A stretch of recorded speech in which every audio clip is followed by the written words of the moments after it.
So, they named the game after a move pulled in like the first episode of Initial D, one of the big moments of it. But then you can race a car that's white with flip-up headlights that's called the Soprano. Yeah, the people who were making this game absolutely knew what they were doing. This is Inertial Drift, a game that I definitely want to say is based on Initial D, at least conceptually. It's also a very weird game because I'm pretty sure it's the only twin-stick arcade racing game I've ever seen. Also, I apologize for the audio quality. I'm playing this while I wait for a very long video to render for like the 4th time, and it's actually melting my computer. I'm so angry about it right now, but I was playing this just to kill some time, and I was having such a blast with it. I felt like I had to just sort of talk about this immediately because it was a lot of fun. Inertial Drift is an interesting game. The story follows a bunch of friends, each with their own story mode, although they're pretty much identical. You go through like the same 5 stages and like 3 different permutations of that stage to go through them, but it's really just a bunch of people getting ready for the summer Grand Prix of street racing, and that's kind of your lot. But each character kind of has their own reason for going out and learning how to race and race better. The first character I played as, Ada, I believe, she wants to just sort of learn how to be a better driver, and it's all about her gaining more confidence and getting better at it. Really, there's not a lot of plot to this game. It's really just a bunch of friends having a road trip going through various areas and learning how to get better as drivers. Like I said, there's not much here in terms of story. This is definitely a game that is 100% about the gameplay, and the gameplay is certainly unique. The gameplay to Inertial Drift is, I think, kind of the embodiment of easy to pick up, very difficult to master. I ended up playing as one character, again, I believe it was Ada, and I beat the game as her, and I decided to go into the time trial mode because I'd been unlocking all these cars, and I saw this one car that looked really, really racy, and I couldn't control it to save my life. It is amazing how completely different each car controls. In fact, during the character's playthrough that I played through, while I was just sort of messing around with this, she actively acknowledges the different principles and properties of every single car. Each one uses totally different physics and principles in order to take advantage of each individual course. It's really quite cool how wildly different every car can control. The starting car, the yellow thing that I'm playing as right now, you can pretty much just accelerate your way to the finish line and you won't have too many issues. But others require a lot more nuance to the actual controls. Now what's interesting is this game has a very, very simple control scheme. R2 to move forward using your gas, L2 to brake/drift. You control your car using the left stick, but trust me, it controls like a total brick. The left stick isn't doing too much because pretty much all your movement is done through the drifting of the right stick. And the right stick basically controls the back end of your car and swings it out in order to get around turns as fast as possible. Now, like I said, every car kind of has different principles. It's really interesting to see how each one of these uses the same core principles, but in their own unique way, just because they're built slightly differently. But this is a twin stick racing game, and that's so interesting. And it's all about dancing around the curves and figuring out exactly when the sweet spots to accelerate and decelerate are.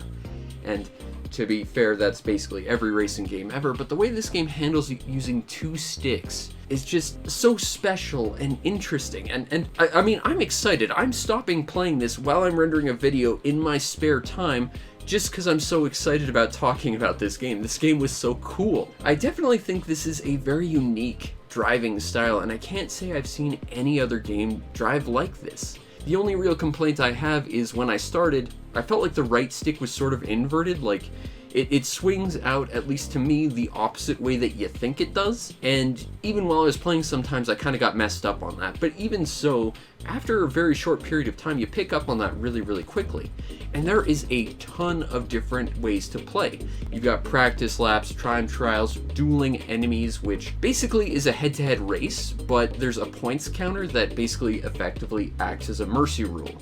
If you gain 1,000 points, you effectively win immediately, and if you lose 1,000 points, you lose immediately. And the more points you get, is entirely based on how far away you are from your opponent. So it's effectively a head-to-head race, but if you do exceptionally well, you're going to gain a lot of points and beat the level significantly faster. Likewise, early on I was doing like these time trial races where they gave you 3 laps in order to get a certain score.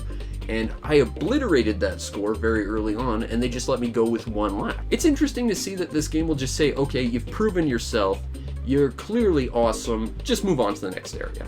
And that's interesting to me. It's very respectful of your time, although I'm not sure that's necessarily great for gameplay because, I mean, it's cutting the content of every single race down. But, I mean, if you can effectively prove that you're good, I do appreciate that they just let you move on. There's, of course, endurance races, which is all about gaining consistent time across multiple laps, as well as time trials. And what matters to me most, and one of the more interesting things, is the style races. I only got into one of these during my first playthrough, and in my second playthrough I got into 2 more. But these are effectively not quite races, but you have 1 lap to go around the track, and it's a modified variation of the track, so it's a completely different track effectively. And you're trying to gain as many points as you can by chaining combos of drifts, near misses, and just missing the side and guardrails of each track. And like I said, once you really get the whole drifting down expertly, it's all about dancing around every single corner and curve and just slightly almost not grinding your nose across everything, but getting just so close that you're able to hit it without actually slowing down. And when you do that, I have to admit, it's magical. It just makes you feel so cool. The requirements for every single stage, even on the harder difficulties from what I can tell so far after 2 playthroughs, one of which is with the harder settings, they're not super strict. If you want to get through the story mode at least, you can get through each and every one of them with a gold medal, even with several mistakes, and still manage to make it through okay. However, there's also a platinum medal, which the game doesn't tell you about. That's a little bit harder to get. I've only gotten a few myself, but again, I'm kind of just jumping into recording this because I'm playing this during my spare time while I wait for my computer to not melt, hoping this doesn't hurt worse. And I was just so excited I wanted to talk about this game because it's that damn cool. I have to admit the twin stickness is a very unique concept for this game, and it does make the drifting feel very smooth. It's not realistic by any means or measure. You are chucking your car sideways around corners. When you do it right, it does make you feel absolutely cool. If you're here for a realistic racing game, you're not getting it here. And to be fair, I'm more of an arcadey racer guy anyway, so this works perfectly for me. But it's incredibly fun, incredibly stylish, and just different. This game isn't perfect. First of all, the twin stick driving style, while interesting and unique, if that doesn't click with you, you're gonna have a bad time with this game because that is pretty much the entire crux of the gameplay. If you can't master that sort of twin stick turning system and the individual quirks of every car, you're not gonna have a fun time with this game at all. The other issue this game has is it only has like 5 courses. And sure, there are multiple events and a few different variations on each course, but it's still 5 courses. And even just the story mode with 4 different playable characters, you're gonna go through those same ones in the exact same order every time, which is a bit bland and boring. I would have definitely appreciated a few more courses than this. One thing about this game I noticed that was a little less good though, and it's a little weird, is whenever the game handles rolling starts, it happens to do it in a very peculiar way. I noticed this because I was just doing 1 lap over and over just to see if I can improve my time, and then I noticed every now and then the rolling starts would start in like weird different places, and at some points it like would start me in this really hard turn, and part of me just thought that the game was just sort of remembering where I was before I restarted and didn't reset the like rolling start properly or something. But I think what it does is it takes your ghost data, which this game is normally very good about it. It keeps track of where your like drifts are and everything, and even marks the road to help you improve on your previous best lap times, which is cool. But for rolling starts, it takes your previous ghost and then just sort of mimics where you were at that point in the rolling start, which means it puts you basically right behind the starting line. The problem with this is that on some tracks there's a hard turn before that point, so the game handles it all, but will then cut off its control of that situation in the middle of that hard turn but it'll basically default your controls to neutral, which basically slams you into the wall, meaning that the only way to really recover is to take a lap just to build up speed to start over. Now, if there's one thing about this game that is completely 100% objectively bad, it's that none of the text boxes for menus or anything actually seem to be able to properly contain the text. The text isn't formatted properly for it. So you'll have moments where like the text spills above and below what the actual text box is, and it makes it really genuinely hard to read what anything is saying. For some reason, it's really inconsistent too, because it doesn't actually like affect dialogue for stories or anything, but all the menus and stuff have this weird problem, and I have no idea why. Nor do I have any idea why they haven't bothered to fix it. The overall presentation to Inertial Drift it's okay. I think visually, in terms of the tracks and the cars, it's beautiful. There's a nice sort of cel-shaded effect to everything. It just looks great. The character models in between the races are a little bit off-putting though. They all have like this dead-eyed stare that just feels kind of creepy. And they don't have much animation to them. Honestly, I feel like if they could have made like every cutscene in first person and maybe found a way to not have to see different characters, or use stills of their like heads in their cars so you don't have to really look at them move too much, that would have maybe looked a little bit better. But you know, in the actual racing, there's a great sense of speed, there's a great sense of style, and everything just looks and feels great. The audio design is decent enough. The soundtrack is very, very smooth and mellow. It's not super upbeat, it's not super Eurobeat.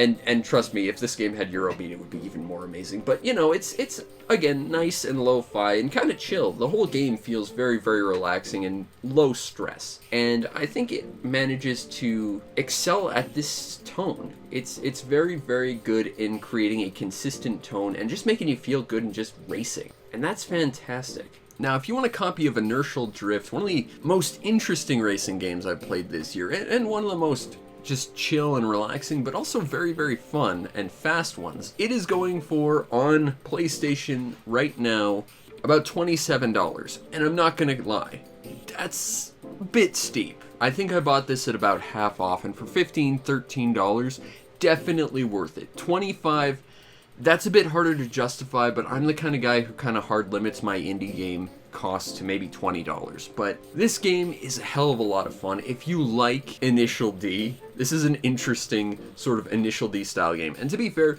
there aren't a lot of Initial D console games out there. It's also available on Steam and pretty much everything else. If this game clicks with you, I think it'll absolutely hit hard. It's an amazing racing game, and it's just chill and a lot of fun. And that dual stick control scheme of getting your car to dance around corners just by swinging the back end of your car out, it just feels good when it clicks. And when you actually get really good at this game, it's a ton of fun. That said, I will admit the twin stick driving scheme is probably going to be off-putting to some people, and if that does not hit, it's probably going to ruin the game for you. Which is unfortunate, because I think this game is a lot of fun. But either way, this was just a kind of short review I wanted to throw together because I'm waiting for my computer to melt. But I was playing this, I had a lot of fun, and well, like I said, I just basically unlocked a Torino on, you know, the Initial D Akita Mountain course. And, you know, I just said, okay, I need to talk about this because this game is actually quite cool. This is a fun little indie game. I really would hesitate to pay the full $27 to, you know, $30 this game costs at full price, but at half price, $15, $13, it's a lot of fun. And, you know, if you like Initial D, this is going to be fun. It's got some fun references, and it kind of captures that style perfectly in a nice sort of chill, lo-fi atmosphere. I think this game is a lot of fun and a really cool indie racing game.